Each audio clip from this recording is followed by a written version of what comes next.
এবার অন্যান্য প্রসঙ্গ। সাবেক অতিরিক্ত আইজিপি ও এসবি প্রধান মনিরুল এবং তার স্ত্রী অতিরিক্ত সচিব শায়লা ফারজানার বিরুদ্ধে ক্ষমতার অপব্যবহারের অভিযোগ উঠেছে। ব্যক্তিগত দ্বন্দ্বে শায়লার চাচাতো ভাইকে তুলে নিয়ে 5 দিন আটকে রেখে নির্যাতন করান ডিবি পুলিশ দিয়ে। করিয়েছেন ডিজিটাল নিরাপত্তা আইন ও পেনাল কোডে 2টি মামলাও। তবে অভিযুক্তরা বলছেন নির্যাতন নয়, প্রতারণার কারণেই তাকে জিজ্ঞাসাবাদ করেছে ডিবি। গোপালগঞ্জের মিয়া নুজাতুল হাসান কাজ করতেন একটি বেসরকারি টেলিভিশনে, সম্পাদনা করেন ক্যাম্পাস ভিত্তিক একটি ওয়েবসাইট। তিনি সাবেক এসবি প্রধান মনিরুল ইসলামের স্ত্রী অতিরিক্ত সচিব শায়লা ফারজানার চাচাতো ভাই। তবে মনিরুলের বিরুদ্ধে সংবাদ প্রচারে তার উপর ক্ষিপ্ত হন ফারজানা। নুজাতুল জানান ওই সংবাদের সঙ্গে তার কোনো সংশ্লিষ্টতা ছিল না। তার অভিযোগ 2021 সালের 31 মে তাকে তুলে নিয়ে 5 দিন আটকে রেখে নির্যাতন করে ডিবি। সেই দৃশ্য ভিডিও কলে দেখানো হয় ফারজানাকে। পরে মুসলেকায় মুক্তি দিলেও 2 মামলায় জেল খাটতে হয় বছরখানেক। তখন আসলে বিভিন্ন জায়গায় গেছি, কেউ কিন্তু আসলে হেল্প করতে চায় না। এখানে একটা বিষয় বলে রাখা বলে যে এই যে কাজী যে শফিক, উনি যখন ডিবিতে ছিল, ডিবিতে মনিরুল ইসলামদের রিলেটেড যত ঘটনা ঘটছে এটাকে তারা একটা পারিবারিক টর্চার সেল বানাই ফেলাইছিল। কিছু হলেই কাজী শফিককে দিয়ে তাদের লোকজন মানে করে ধরাই নিয়ে আসতো, আইনে এখানে মনে করেন টর্চার করতো। আর এই ঘটনায় মনিরুল ও ফারজানাকে অভিযুক্ত করেন তিনি। বলছেন এর পেছনে ছিলেন মনিরুলের ভাইরা, তখনকার ডিবি উত্তরা জোনের ডিসি কাজী শফিকুল আলম, এসি শহীদুল ও নাম না জানা এক এডিসি। বন্ধ করে দেওয়া হয় তার ওয়েবসাইটটি। আমার একটা পত্রিকা ছিল স্টুডেন্ট জার্নালের অফিসে, ডিবি নিয়া মনির ইসলামের যে আপন শ্যালক রেজাউল আলম শাহিন উনি সহ এবং স্থানীয় আরও কিছু লোকজন নিয়ে যায়, যাই মনে করেন আমার স্টুডেন্ট জার্নালের অফিসে পুরা করে এবং ওইখানে কম্পিউটার কাগজপত্র সব তছনছ করে ওগুলো নিয়ে আসে। এই ঘটনায় মানবাধিকার কমিশনে অভিযোগ করেন নুজাতুল। পরে তদন্তের দায়িত্ব দেওয়া হয় জননিরাপত্তা বিভাগকে। নুজাতুলের দাবি, তাকে না ডেকেই অভিযুক্তদের নির্দোষ বলে প্রতিবেদন দেয় তদন্ত কমিটি। যখন ডাকা হলো তিনি নিজে না এসে ইমেল মাধ্যমে জবাব দিলেন এবং তারপরে যখন ডাকা হয়েছে তিনি আসেননি। ঠিক আছে, এটা এই প্রতিবেদনে আছে এবং তারা কপি সংযুক্ত দিয়েছেন। বিশেষ করে আইন শৃঙ্খলা রক্ষাকারী বাহিনীর বিরুদ্ধে যদি কোনো অভিযোগ থাকে সেক্ষেত্রে কমিশন সরকারের নিকট শুধুমাত্র প্রতিবেদন চাইতে পারে। এদিকে মানবাধিকার কর্মীরা বলছেন অপরাধ করলে শাস্তির বিধান রয়েছে, তবে কাউকে আটক করে নির্যাতন বেআইনি। এই ধরনের নির্মম নির্যাতন এবং একই সাথে আইনের বরখেলাপ এবং যেই আইনটা ব্যবহারই অপব্যবহার, ডিজিটাল নিরাপত্তা আইন যেটা বাতিল হয়েছে, সেই আইনটা ব্যবহার করাটাই আসলে একটা অপরাধমূলক কর্মকাণ্ড। এই ঘটনায় মনিরুলের বক্তব্য পাওয়া না গেলেও তার স্ত্রী ফারজানা বলছেন ভুয়া কন্টেন্ট বানিয়ে নানান সময়ে চাঁদা দাবি করেছেন নুজাতুল, আর নির্যাতনের অভিযোগ নাকচ করে দিয়েছেন তৎকালীন ডিবিডিসি। আমাদেরকে সামনে রেখে সে নানান রকম প্রতারণা করতো, কখনো ধরা পড়ে নাই। ও তখন কেএসআর এর বিরুদ্ধে লাগে, তো কেএসআর এর বিরুদ্ধে যখন লেগেছে তখন ওর বিরুদ্ধে যখন তদন্তে সব আসতে সে ধরা পড়ে গেল পুলিশের হাতে এবং সে তার জীবনটা এলোমেলো হয়ে গেল। এটার জন্য সে আমাদেরকে দায়ী করছে। এদিকে নানান ধরনের হুমকির মুখে এখনও আত্মগোপনে রয়েছেন নুজাতুল। জানাচ্ছেন এখনও তার বিরুদ্ধে নানা থানায় হচ্ছে জিডি, আটকিয়ে রাখা হয়েছে তার passport. Muhammad Omar Faruk, independent news, Dhaka. সাবেক খাদ্যমন্ত্রী সাধন চন্দ্র মজুমদারের একের পর এক দুর্নীতির তথ্যে বিস্মিত খোদ দুর্নীতি দমন কমিশনের অনুসন্ধানকারীরা। আওয়ামী লীগ সরকারের 15 বছরে সাধনের সম্পদ বেড়েছে 6,350%। এছাড়া নামে বেনামে রয়েছে আরও অনেক স্থাবর অস্থাবর সম্পদ। অবৈধ সম্পদ অর্জনের অভিযোগে শিগগিরই মামলা করতে যাচ্ছে দুদক। নওগাঁর নিয়ামতপুরের কৃষকের ছেলে সাধন চন্দ্র মজুমদার চালের আড়তদার হিসেবে শুরু করেন তার কর্মজীবন। ছাত্র জীবন থেকেই জড়িত ছিলেন আওয়ামী লীগের রাজনীতির সাথে। 2008 সালে নওগাঁ 1 আসন থেকে সংসদ নির্বাচনে জয় এবং 2019 সালে খাদ্যমন্ত্রী হওয়ার পর ঘুরতে শুরু করে তার ভাগ্যের চাকা। অভিযোগ আছে সারা দেশে চালের বাজার নিয়ন্ত্রণে সক্রিয় থাকত সাধনের সিন্ডিকেট। এছাড়া নিজ মন্ত্রণালয়ে নিয়োগ বাণিজ্য, জমি দখল সবকিছুই ছিল সাধন পরিবারের হাতে। ক্ষমতায় থাকলে দুর্নীতি অবাধিতভাবে করা যায় এবং সেটাকে আবার বিচারিত করা যায়। এই সুযোগটা নেওয়ার জন্য কিন্তু আসলে বাংলাদেশে যারা ক্ষমতা একবার থাকেন তারা কিন্তু আর ক্ষমতাটাকে ছাড়তে চান না। দুদক বলছে কাগজে কলমে মাত্র 9 কোটি টাকার সম্পদের তথ্য থাকলেও সাধনের সম্পদের পরিমাণ কয়েকশো গুণ। এছাড়া তাদের হাতে রয়েছে বিদেশে অর্থ পাচারের নানা তথ্য। অনেকগুলো অভিযোগ আসছে, সেই অভিযোগগুলোর ব্যাপারে আমরা প্রাথমিক অনুসন্ধান নিতেছি এবং অনুসন্ধান করতেছি। অনুসন্ধানে তো দেখা যায় যে প্রাথমিকভাবে অভিযোগটি প্রমাণিত বা তথ্য প্রমাণ ভিত্তিক, তাহলে সেটা মামলা গ্রহণ করা হবে। শুধু দুর্নীতি নয়, 2019 সালে মেয়ের জামাই হত্যা ও ঘটনা ধামাচাপার অভিযোগও রয়েছে সাধন চন্দ্রের বিরুদ্ধে। রিশাদ হুদা, ইন্ডিপেন্ডেন্ট নিউজ, ঢাকা। আওয়ামী লীগ সরকার পতনের পর সিলেটের আদালতে দেখা মিলছে না সরকারি আইন কর্মকর্তাদের। তাদের অনুপস্থিতিতে বাড়ছে মামলার জট, বিচারে দেখা দিয়েছে স্থবিরতা। আইনের সুশাসন প্রতিষ্ঠায় সৎ ও যোগ্যদের সরকারি আইন কর্মকর্তা হিসেবে নিয়োগের দাবি সাধারণ আইনজীবীদের। সরকারের পট পরিবর্তনের পর গেল 6 আগস্ট থেকে কার্যক্রম শুরু হলেও সিলেট জেলা ও মহানগর নিম্ন আদালতে অর্ধশতাধিক পাবলিক প্রসিকিউটর আদালতে আসছেন না। আওয়ামী লীগ সরকারের মেয়াদে নিয়োগপ্রাপ্ত এসব আইন কর্মকর্তার অনুপস্থিতিতে বিচারের কাজ অনেকটাই স্থবির হয়ে পড়েছে। আইনজীবী নেতারা বলছেন, পিপি এপিপিরা আদালতে না আসায় বাড়ছে মামলা জট, ব্যাহত হচ্ছে বিচারিক কাজ। তারা অনেকেই আমাদের পরিবর্তনের পর থেকে আমাদের আদালত অঙ্গনে অনুপস্থিত আছেন, যার কারণে আমরা দেখতে পাচ্ছি যে মামলাগুলো যেগুলোর বিচারিক কার্যক্রম নিয়মিত চলছিল, সাক্ষী চলছিল, বিচারের পর্যায়ে ছিল, সেগুলো মারাত্মকভাবে বিঘ্নিত হচ্ছে। অনেক আইনজীবীর অভিযোগ, বিগত দিনে সরকারের আজ্ঞাবহরদেরই পিপি এপিপি হিসেবে নিয়োগ দেওয়া হয়েছিল।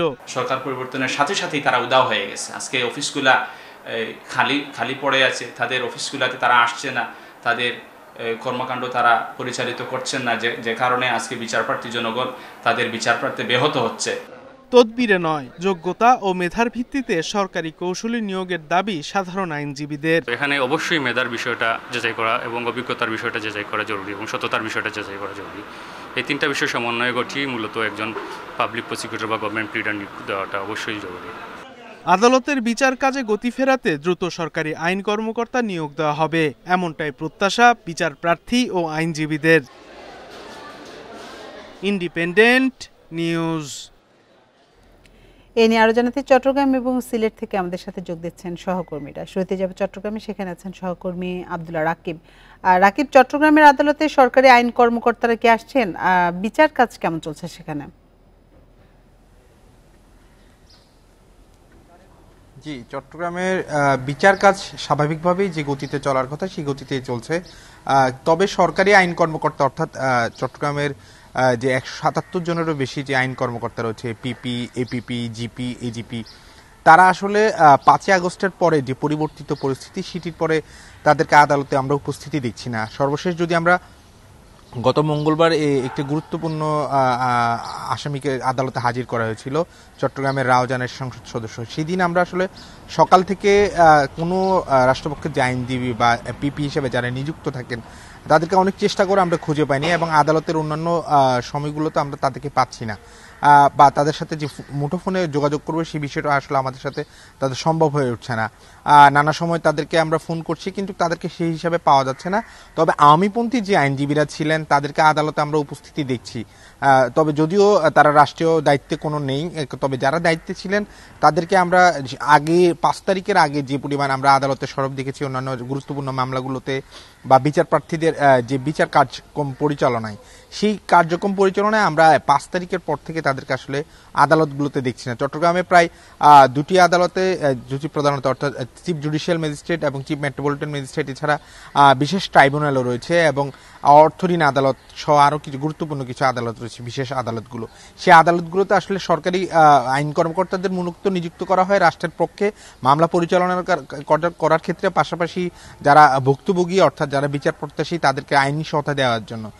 কিন্তু আমরা এই কাজগুলোতে তাদের যে ধরনের সম্পৃক্ততা সেটি আসলে এখন পর্যন্ত চোখে পড়ছে না এবং আদালতে বলা চলে তাদের এক ধরনের অনুপস্থিতি রয়েছে।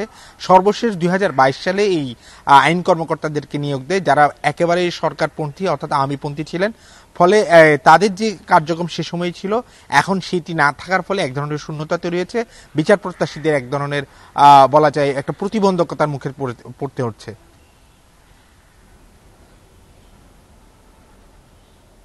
রাকিব, আপনি সাথে থাকুন। এবার আমরা যেতে চাই সিলেটে, সেখানে আছেন সহকর্মী রানা মজুমদার। রানা, আমরা আপনার প্রতিবেদনে দেখছিলাম যে কোর্টে এপিপিরা আসছেন না, তো এই সংকট কাটাতে আসলে কোনো উদ্যোগ নেওয়া হয়েছে কিনা?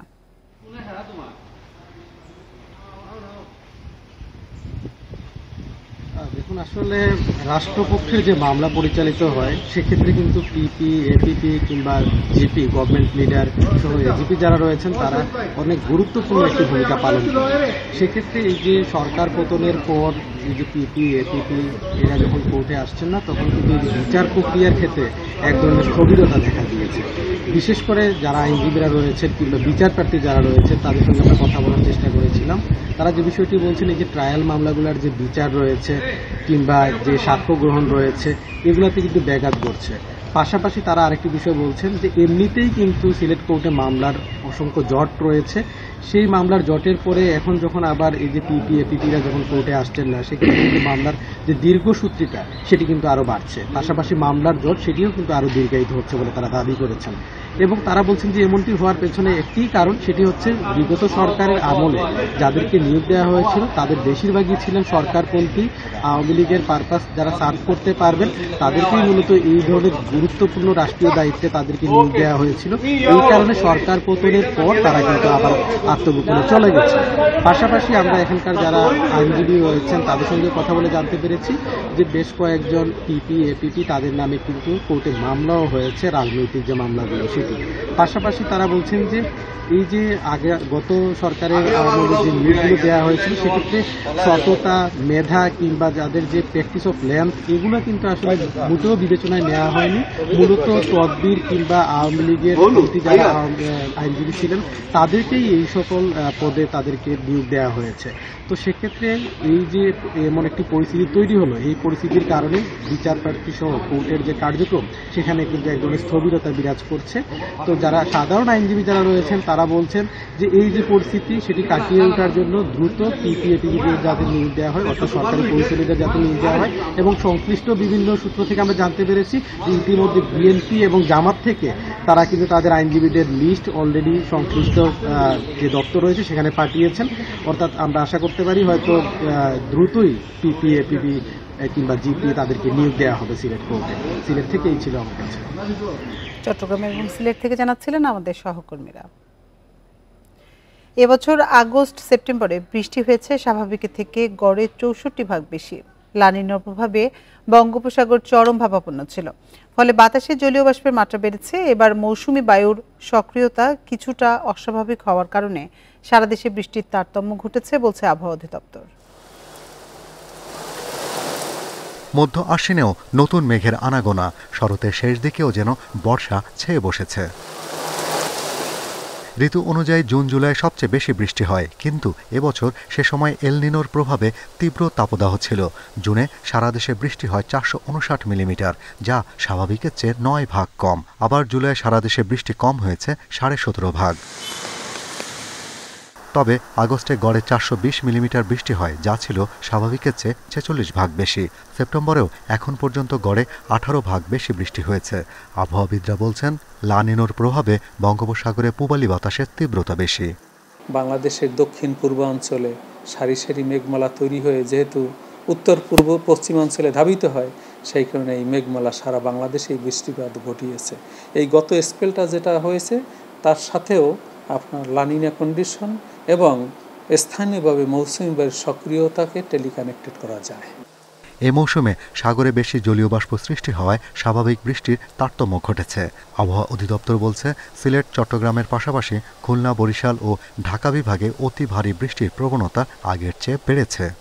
আমাদের বাংলাদেশের সবচেয়ে হাইয়েস্ট রেইনফল অকারিং জোন হলো সিলেট, তারপরে সেকেন্ড হলো চট্টগ্রাম। খুলনায় সবসময় কম থাকতো মনসুন পিরিয়ডে।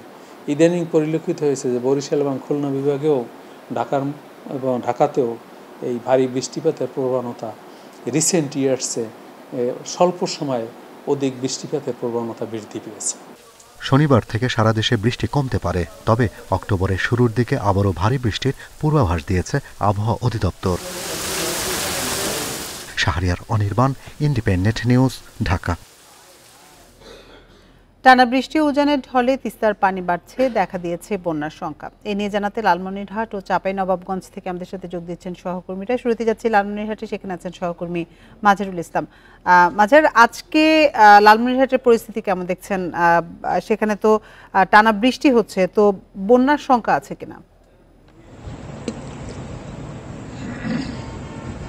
হ্যাঁ, আপনি ঠিকই বলেছেন। যেহেতু আমাদের সারা দেশের মতো লালমনিরহাট সহ বৃহত্তর রংপুরে গত 3 দিন ধরে টানা বর্ষণ দেখা দিয়েছে এবং উজান থেকে যে তিস্তা নদীর পানি যে ধেয়ে আসছে এবং পাশাপাশি যে তিস্তা নদীর পানির পাশাপাশি যে গত 3 দিন ধরে যে বৃষ্টি অব্যাহত রয়েছে, এই অব্যাহত বৃষ্টিপাতের কারণে যে পানি অব্যাহত হওয়ার কারণে আমাদের তিস্তা সহ ছোট নদ নদীগুলো কিন্তু ইতিমধ্যে মানে পানি বৃদ্ধি পাচ্ছে। এই তিস্তা নদী বৃদ্ধি পাওয়ার কারণে কিন্তু লালমনিরহাটের যে তিস্তা নদীর যে তীরবর্তী অঞ্চলগুলো রয়েছে এবং চরাঞ্চল রয়েছে, এই সমস্ত এলাকার বেশ কিছু নিম্নাঞ্চল প্লাবিত হচ্ছে এবং পানি উন্নয়ন বোর্ড থেকে বলা হচ্ছে যদি এই পানি যদি অব্যাহত থাকে এবং উজান থেকে পানিতে ধেয়ে আসে, তাহলে কিন্তু এ ভয়াবহ রূপ ধারণ করতে পারে বলে জেলা পানি উন্নয়ন বোর্ড বলেছে। এবং আমি যদি একটু দেখাই যে আমাদের এটা হচ্ছে তিস্তা নদী, এটা হচ্ছে তিস্তা নদীর যে গত 2-3 দিন আগেও কিন্তু এইখানে ধুধু বালুচরে পরিণত ছিল এবং গত 3 দিন পর থেকে এই তিস্তা নদীর পানি বৃদ্ধি পেয়ে এখন পর্যন্ত তিস্তা নদীর বিপদসীমার 15 সেন্টিমিটার নিচে রয়েছে এবং বর্তমানে আমি যেখানে রয়েছি এটা হচ্ছে তিস্তা নদীর রংপুরের কাউনিয়া পয়েন্ট এবং এখানে 14 সেন্টিমিটার বিপদসীমার নিচে রয়েছে।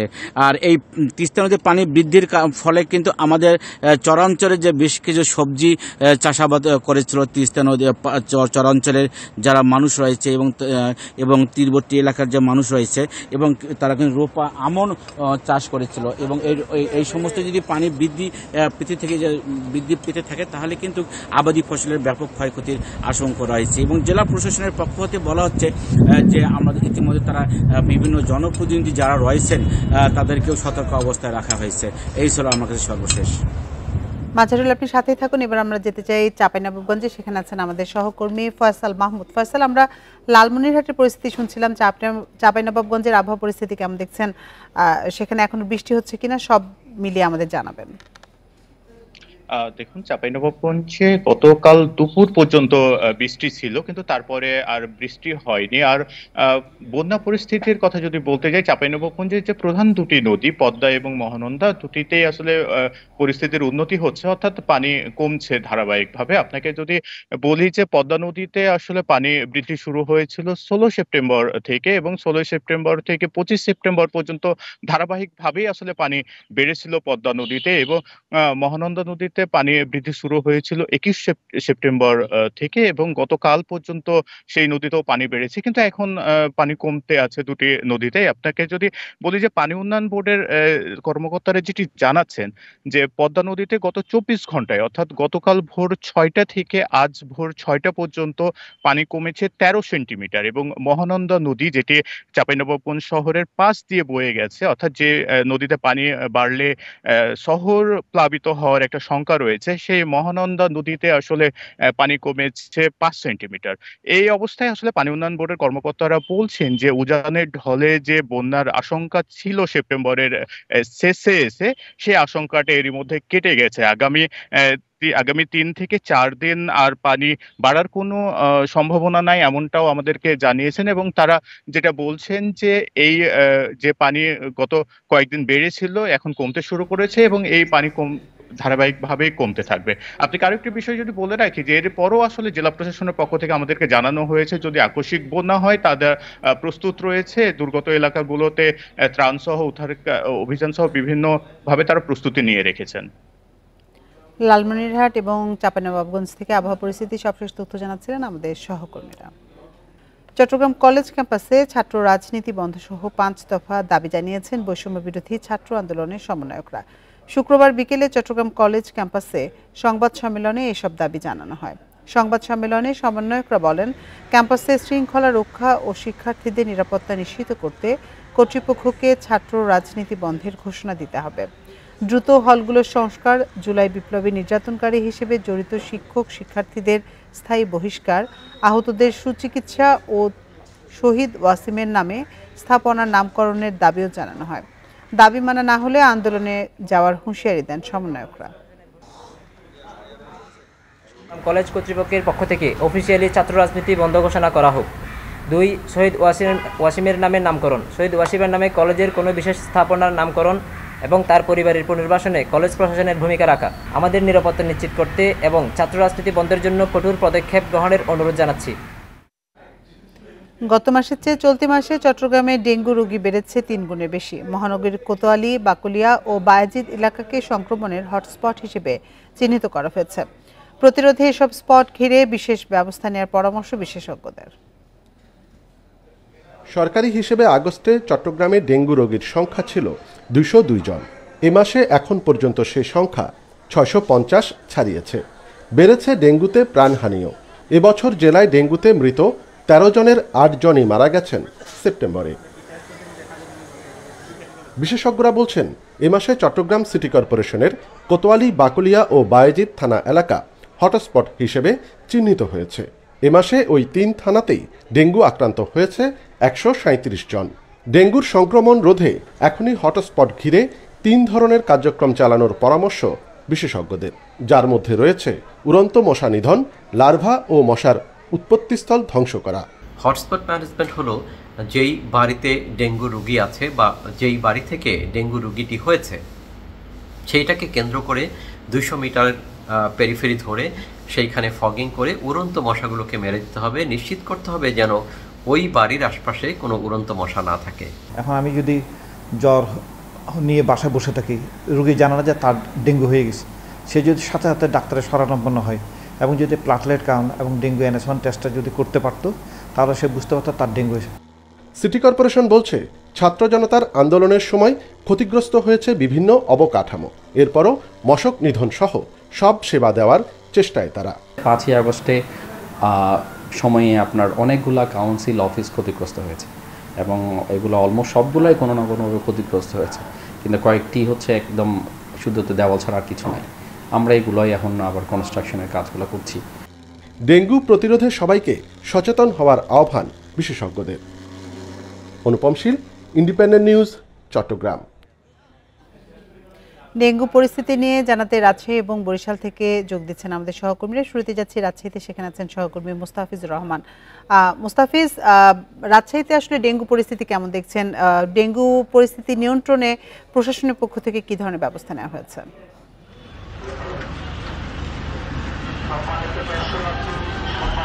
দেখুন, রাজশাহীতে যে ডেঙ্গু পরিস্থিতি গেল এক সপ্তাহের কথা যদি বলা হয়ে থাকে, সেখানে কিন্তু রাজশাহীতে আমরা দেখছি যে ডেঙ্গু রোগীর সংখ্যা বাড়ছে এবং রাজশাহী মেডিকেল কলেজ হাসপাতালে যে তথ্য বলছে, গেল এক সপ্তাহে আমরা এখন পর্যন্ত দেখেছি যে এখানে 201 রোগী এখানে ভর্তি হয়েছিলেন এবং এর মধ্যে থেকে এখন পর্যন্ত 140 জন রোগী, কিন্তু 173 জন রোগীর চিকিৎসা নিয়ে ফিরে গেছেন এবং 140 জন রোগী সেটি কিন্তু রাজশাহী মহানগরীর, এটি কিন্তু রাজশাহী মেডিকেল কলেজ হাসপাতালের তথ্য বলছে। এবং গেল 24 ঘন্টায় রাজশাহী মেডিকেলে ভর্তি হয়েছেন ডেঙ্গু আক্রান্ত রোগী 14 জন। তো এখন পর্যন্ত যেহেতু ডেঙ্গু রোগীর সংখ্যা বাড়ছে এবং রাজশাহী মেডিকেল কলেজ কর্তৃপক্ষ কিন্তু বলছেন যে তাদের চিকিৎসা দেওয়ার জন্য তাদের যে স্পেশাল একটি টিম রয়েছে সেটিকে কিন্তু তাদের প্রস্তুত রেখেছেন। সেই সাথে 31 নম্বর ওয়ার্ডকে ডেঙ্গু স্পেশালাইজড ওয়ার্ড হিসেবে তারা ঘোষণা করেছেন। এটি রাজশাহী মেডিকেল কলেজ হাসপাতাল কর্তৃপক্ষের ব্যবস্থা নেওয়া, অর্থাৎ চিকিৎসা সংক্রান্ত ক্ষেত্রে তাদের এই প্রস্তুতি রয়েছে। সেই সাথে এই ডেঙ্গু মশা বা লার্ভা নিধনের যে প্রসঙ্গ, অর্থাৎ সিটি কর্পোরেশনের যে ভূমিকা, এখন সিটি কর্পোরেশনের যে অবস্থা, গেল 5 তারিখের যখন গণঅভ্যুত্থানের পরেই থেকে রাজশাহী নগরীর যে 30টি ওয়ার্ডের মধ্যে 26টি ছিল আওয়ামী লীগ মনোনীত কাউন্সিলর, তারা কিন্তু প্রত্যেকেই আত্মগোপনে ছিলেন এবং সম্প্রতি যখন কাউন্সিলরদের অপসারণ করা হয়েছে, অপসারণের যে সিদ্ধান্ত, যার ফলে এখন বলা যেতে পারে রাজশাহী সিটি কর্পোরেশনের যে ওয়ার্ড কাউন্সিলরের যে যত জনপ্রতিনিধিরা ছিলেন তারা কিন্তু প্রত্যেকেই একটা শূন্যতা দেখা দিয়েছে, যার ফলে এখানে যারা কর্মীরা ছিলেন, বিশেষ করে ওয়ার্ড পর্যায়ে যে পরিচ্ছন্নতা কর্মীরা ছিলেন, তাদের পেশাদারিত্ব বা তাদের নজরদারি সেই বিষয়টি কিন্তু একটু উপেক্ষিত এবং তারা প্রতিনিয়ত যে এডিস মশার লার্ভার নিধনের জন্য যে তাদের যে স্প্রে নিধন সেটি কিন্তু খুব একটা পরিলক্ষিত হয় না। তবে এই বিষয়ে রাজশাহী সিটি কর্পোরেশনের এখন যে নতুন প্রশাসক রয়েছেন অর্থাৎ রাজশাহী বিভাগীয় কমিশনার, তিনি কিন্তু বলছিলেন যে তার রাজশাহী সিটি কর্পোরেশনের প্রত্যেকটি কর্মকর্তাকে সুস্পষ্টভাবে নির্দেশনা দেওয়া রয়েছে এবং সেই সাথে নাগরিক সেবা সহ এডিস মশা নিধনের যে কার্যক্রম সেটি যেন অব্যাহত রাখা হয় সে বিষয়ে কিন্তু রাজশাহী সিটি কর্পোরেশনের পক্ষ থেকে সর্বাত্মক প্রচেষ্টা অব্যাহত রয়েছে বলেও কিন্তু আমাদের জানানো হয়েছে। এই ছিল রাজশাহী সিটি কর্পোরেশন থেকে সর্বশেষ। মোস্তাফিজ, আপনি সাথেই থাকুন। এবার আমরা বরিশালে যাব, সেখানে আছেন আমাদের সহকর্মী আলামিন। আলামিন, আমরা রাজশাহী ডেঙ্গু পরিস্থিতি নিয়ে শুনছিলাম, বরিশালের পরিস্থিতি কেমন দেখছেন? সেখানে হাসপাতালে এই মুহূর্তে কত রোগী ভর্তি আছে? জি, রাজশাহীর মতো বরিশালের কিন্তু একই অবস্থা আমরা দেখতে পাচ্ছি। গত 3 মাস যাবৎ বরিশালের যে ডেঙ্গু রোগী, সেই ডেঙ্গু রোগী কিন্তু আসলে বাড়তে শুরু করেছে এবং বরিশাল শের-ই-বাংলা মেডিকেল কলেজ হাসপাতালে এই মুহূর্তে আমরা যেটি জানতে পেরেছি যে আসলে গত 24 ঘন্টায় 15 জন রোগী ভর্তি হয়েছে এবং সব মিলিয়ে কিন্তু 40 জনের মতো রোগী কিন্তু ভর্তি আছে। সেক্ষেত্রে কিন্তু আমরা যেটি দেখছি যে বরিশাল নগরী ছাড়াও বরিশালের জেলা উপজেলা এর বাইরে থেকে কিন্তু আসলে বিভাগের বিভিন্ন জেলা থেকে কিন্তু বরিশাল শের-ই-বাংলা মেডিকেল কলেজ হাসপাতালে রোগী ভর্তি হচ্ছে। তার মধ্যে কিন্তু যেটা দেখা যাচ্ছে বরিশাল বিভাগীয় স্বাস্থ্য অধিদপ্তর সূত্রে যেটি জানা গেছে যে আসলে বরগুনায় কিন্তু এবছর বেশি ডেঙ্গু আক্রান্ত রোগীর সংখ্যা বাড়ছে এবং সেখান থেকে কিন্তু আসলে বরিশাল শের-ই-বাংলা মেডিকেল কলেজ হাসপাতালে কিন্তু ডেঙ্গু রোগী ভর্তি হচ্ছে। যে বিষয়টি সবচেয়ে আলোচনায় রয়েছে যে আসলে বেশ কয়েকদিন যাবত কিন্তু বরিশালে বৃষ্টি হচ্ছে, বরিশাল বিভাগে কিন্তু বৃষ্টি হচ্ছে, সেক্ষেত্রে কিন্তু বিভিন্ন জায়গায় জলাবদ্ধতার সৃষ্টি হচ্ছে এবং বিভিন্ন জায়গায় পানি জমে থাকছে। তার মধ্যে কিন্তু ডেঙ্গু মশার যে লার্ভা, সেই লার্ভা কিন্তু জন্মাচ্ছে। সেক্ষেত্রে কিন্তু সিটি কর্পোরেশনের যে কার্যক্রম সেটি কিন্তু একেবারেই নেই বললেই চলে। যে বিষয়গুলো হচ্ছে যে বর্ধিত এলাকা যেগুলো রয়েছে, সেই বর্ধিত এলাকায় কিন্তু আসলে যে রোগীর চাপ সেটি কিন্তু বাড়ছে এবং নগরীতে কিন্তু বর্ধিত এলাকায় সাধারণ মানুষ আক্রান্ত হচ্ছেন বেশি এবং বরিশাল শের-ই-বাংলা মেডিকেল কলেজ হাসপাতালে তারা ভর্তি হচ্ছেন এবং বরিশাল শের-ই-বাংলা মেডিকেল কলেজ হাসপাতালের পরিচালক যেটি জানিয়েছেন যে আসলে যারা ভর্তি হচ্ছেন তাদেরকে যে সার্বিক যে চিকিৎসা এবং ওষুধপত্রাদি যেগুলো দেওয়ার কথা সেগুলো কিন্তু তারা প্রয়োজনীয় ব্যবস্থা রেখেছে। রাজশাহী এবং বরিশাল থেকে ডেঙ্গু পরিস্থিতি নিয়ে জানাচ্ছিলেন আমাদের সহকর্মীরা। অনাকাঙ্ক্ষিত পরিস্থিতি এড়াতে রাঙামাটি সাজেকে ভ্রমণ নিষেধাজ্ঞা আরও 3 দিন বাড়িয়েছে প্রশাসন। নতুন সিদ্ধান্ত অনুযায়ী সোমবার পর্যন্ত নিষেধাজ্ঞা বহাল থাকবে বলে জানিয়েছেন বাঘাইছড়ি উপজেলার নির্বাহী কর্মকর্তা শিরিন আক্তার। এর আগে মঙ্গলবার সকালে রাঙামাটিতে আইন শৃঙ্খলা সভায় বুধবার থেকে শুক্রবার পর্যন্ত 3 দিনের ভ্রমণ নিষেধাজ্ঞার সিদ্ধান্ত হয়েছিল। খাগড়াছড়ি, দীঘিনালা এবং রাঙামাটিতে স্থানীয়দের সংঘর্ষের জেরে এই নিষেধাজ্ঞা দেওয়া হয়। ওই সংঘর্ষের সময় সাজেকে 1000-এর বেশি পর্যটক আটকা পড়েন।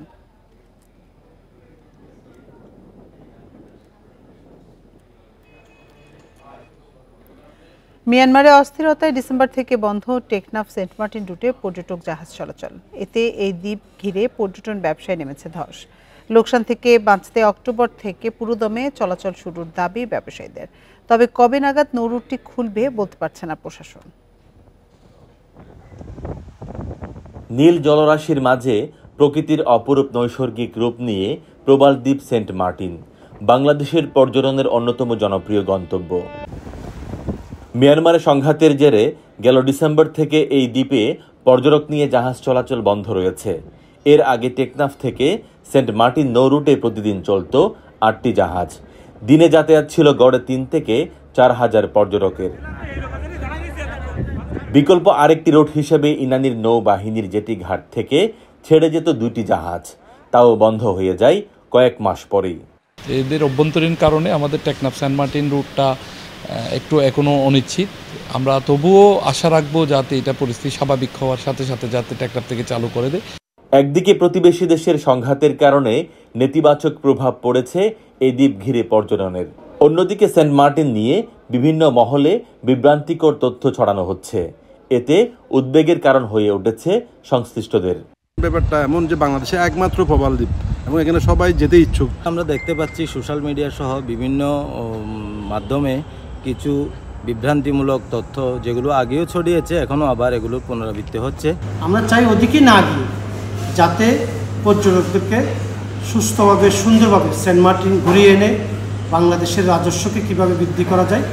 কবে নাগাদ খুলতে পারে দ্বীপটিতে পর্যটক যাওয়ার নৌ রুট জানতে চাইলে কথা এড়িয়ে যান প্রশাসক। ট্যুর অপারেটরস অ্যাসোসিয়েশনের হিসেবে প্রতি বছর অক্টোবর থেকে জানুয়ারি পর্যন্ত 4 মাসে সেন্ট মার্টিন বেড়াতে যান অন্তত 3 লাখ পর্যটক, আর এই খাতে আয় প্রায় 1000 কোটি টাকা। তৌফিকুল ইসলাম, ইন্ডিপেন্ডেন্ট নিউজ, কক্সবাজার। এ নিয়ে আরো জানাতে আমাদের সাথে যোগ দিচ্ছেন সহকর্মী তৌফিকুল ইসলাম। তৌফিক, আমরা জানি যে মিয়ানমারে বিদ্রোহী গোষ্ঠীর সঙ্গে জান্তার সংঘাত চলছে, তো সেন্ট মার্টিনে পর্যটন এই মুহূর্তে কতটা নিরাপদ?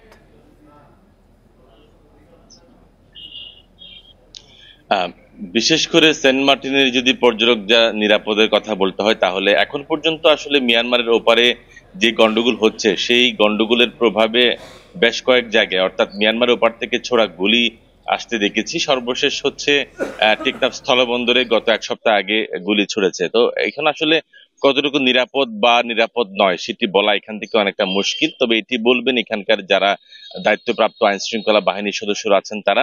তবে এখন পর্যন্ত আমি এখানকার যারা ব্যবসায়ীরা আছেন, যারা পর্যটন ব্যবসার সাথে সংশ্লিষ্ট আছেন, তারা বলছেন যেহেতু পর্যটন মৌসুম শুরু হয়ে গেছে, টেকনাফ থেকে অনেকটা জাহাজ চলাচল গত 1 মাস বন্ধ ছিল গত বছরের, সেই জাহাজ চলাচল কিন্তু বন্ধ হয়ে যায়। সেখান থেকে 8টি জাহাজ চলাচল করতো টেকনাফের জেটি ঘাট থেকে সেন্ট মার্টিনের উদ্দেশ্যে। তো যেহেতু মিয়ানমারের ওপারে যে সংঘাতের কারণে যেহেতু বন্ধ হয়ে গেছে, বিকল্প হিসেবে কক্সবাজারের ইনানির যে নৌবাহিনীর জেটি ঘাট রয়েছে সেই জেটি ঘাট থেকেই 2টি জাহাজ চলাচল করতো। তবে নতুন করে যেহেতু এখন পর্যটন মৌসুম শুরু হয়ে গেছে, নতুন করে এখনো পর্যন্ত কোনো শিপকে চলাচলের অনুমতি এখনো দিয়েছে বলে আমার কাছে জানা নেই। তবে আমরা বিভিন্ন জায়গায় কথা বলেছি যারা এই সমস্ত যে জাহাজ পরিচালনা করেন, তারা বলছেন আগামী নভেম্বর থেকে যে নৌবাহিনীর জেটি ঘাট রয়েছে ইনানি থেকে, সেখান থেকে জাহাজ চলাচল করার সম্ভাবনা তারা দেখছেন। তবে একটা বিষয় বলে রাখি, যে সকল পর্যটক কক্সবাজারের ভ্রমণে আসেন তাদের হচ্ছে তারা এসেই সেন্ট মার্টিন দ্বীপে তারা যেতে চান। তো সেন্ট মার্টিন দ্বীপ নিয়ে অনেকে এখনো পর্যন্ত আমরা নানা ধরনের তথ্য পাচ্ছি। কেউ বলছেন সেন্ট মার্টিন গেলে নিবন্ধন করতে হবে, আবার অনেকেই বলছেন সেখানে রাত্রি যাপনের উপর অনেকটা নিষেধাজ্ঞার কথা বলছেন। তো সবকিছু মিলিয়ে আসলে এখানে যারা ব্যবসায়ীরা আছেন তারা বলছেন একেবারে আইন করে বা কঠোর করলে কিন্তু পর্যটক সেখানে যাবে না, আইন পর্যটকদের জন্য অনেকটা শিথিল করতে হবে বলে তারা আমাদেরকে বলছেন। তো সবশেষ হচ্ছে আসলে নভেম্বর থেকে কতটা জাহাজ চলাচল করবে সেন্ট মার্টিনের উদ্দেশ্যে সেটি অনুমতির উপর নির্ভর করছে। কক্সবাজার থেকে জানাচ্ছিলেন সহকর্মী তৌফিকুল ইসলাম। দেশেই প্রথম চাষ হচ্ছে গ্রীষ্মকালীন পেঁয়াজ। বগুড়া, ফরিদপুর সহ 9টি জেলায় বাণিজ্যিকভাবে শুরু হয়েছে আবাদ। নতুন এ জাত পেঁয়াজ চাষযোগ্য জমিতে আবাদ করা গেলে দেশের ঘাটতি মিটিয়ে 10 লাখ টন পেঁয়াজ রপ্তানি করা সম্ভব। বাড়ি পেঁয়াজ 5 2008 সালে বগুড়ায় মশলা গবেষণা কেন্দ্রের বিজ্ঞানীরা এটি উদ্ভাবন করলেও চারা উৎপাদন সমস্যার কারণে এতদিন বাণিজ্যিকভাবে চাষ করা যায়নি। তবে শেষ 5 বছরের চেষ্টায় চারা উৎপাদন সম্ভব হয়েছে। বগুড়া ও ফরিদপুর সহ 9টি জেলায় শুরু হয়েছে আবাদ। গ্রীষ্মকালে পেঁয়াজ করে অনেক লাভবান হচ্ছি। যে ভাইরা করবে আল্লাহতে সবাই লাভবান হবে। বাজার মূল্য ভালো, 80 থেকে 100 টাকা কেজি বিক্রি করছি। মশলা গবেষণা কেন্দ্রের বিজ্ঞানীরা জানান, শীতকালীন পেঁয়াজের গড় ফলন বিঘায় 60 মনের বিপরীতে গ্রীষ্মকালীন পেঁয়াজের ফলন হবে 100 মন। দেশে পেঁয়াজ চাষযোগ্য 15 লাখ বিঘা জমিতে গ্রীষ্মকালীন পেঁয়াজ আবাদ করা গেলে 6 লাখ টন ঘাটতি পূরণের পাশাপাশি রপ্তানি করা যাবে 10 লাখ টন। আমরা যদি সঠিকভাবে বাংলাদেশের বিভিন্ন জায়গায় যদি আমরা একটা সম্প্রসারিত করতে পারি, তাহলে আমাদের যে উৎপাদন যে ঘাটতি আমাদের 6 থেকে 10 লাখ টন, এটা আমরা পূরণ করতে পারবো এবং আমাদের এই ঘাটতি আমদানি করতে যে টাকা লাগে প্রায় 500 থেকে 1000 কোটি টাকা, এটা সাশ্রয় হবে। ক্যান্সার প্রতিরোধক লাভজনক এ ফসল চাষে কৃষকদের উদ্বুদ্ধ করতে কৃষি সম্প্রসারণ অধিদপ্তর সহ সরকারি বেসরকারি প্রতিষ্ঠানকে নিয়ে কাজ করতে চায় মশলা গবেষণা কেন্দ্র। গ্রীষ্মকালীন পেঁয়াজ বাড়ি পেঁয়াজ 5 লাল হওয়ার কারণে এখানে আপনার যে অ্যান্থোসায়ানিন আছে, এটা কিন্তু ক্যান্সার নিরাময়ে কিন্তু সাহায্য করে। আমাদের এই যে মশলা গবেষণার এই টিম, আমরা যে কোকোপিটে চারা উৎপাদন করার যে পদ্ধতিটা উদ্ভাবন করেছি, এটা যদি কৃষক পর্যায়ে ছড়াই দেওয়া যায় তাহলে আমাদের দেশে যে গ্রীষ্মকালীন পেঁয়াজের যে উৎপাদনের সম্ভাবনা এটা আরও অনেক বেশি হবে। দেশে প্রতি বছর কমপক্ষে 500 কোটি টাকার পেঁয়াজ আমদানি করতে হয়। Hasibur Rahman, independent news, Shibganj, Bogura. আর এই ছিল এখনকার সংবাদ। ইন্ডিপেন্ডেন্ট টেলিভিশনের সব খবরে বিস্তারিত জানতে চোখ রাখুন ফেসবুক, ইউটিউব এবং এক্সে। এতক্ষণ সাথে থাকার জন্য ধন্যবাদ সবাইকে।